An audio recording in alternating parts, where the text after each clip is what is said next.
রান্নাটা কিন্তু আমার মায়ের খুবই পছন্দর। মা বলেছে একবার খেয়ে দেখ, খুবই ভালো লাগবে। ছোটবেলায় কিন্তু অনেক করে খাওয়িয়েছি, এবার একবার বানিয়ে দেখ।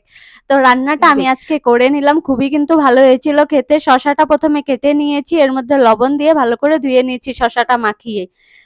কড়াই একটু সর্ষের তেল দিয়ে মুগের ডালটা ভেজে নেব, তারপর সের মধ্যেই দিয়ে দিব শশাগুলো, সঙ্গে কাঁচা লঙ্কা, লবণ দিয়ে একটু ভেজে নিয়ে ঢাকনা দিয়ে, ডালটাও সেদ্ধ হবে, শশাটাও সেদ্ধ হবে। এদিকে একটা মশলা তৈরি করে নেব, আদা আর জিরে একসঙ্গে বেটে নেব।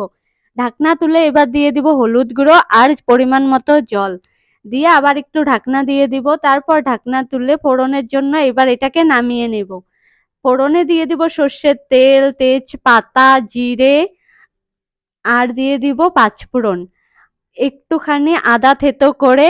এবার ফোড়ন তৈরি, এর মধ্যে এই তরকারিটা ঢেলে দিয়ে 2 মিনিটের মতো জাল দিয়ে জিরে আর আদা বাটাটা দিয়ে নামিয়ে নিলেই কিন্তু হয়ে যাবে রান্নাটা। খেতে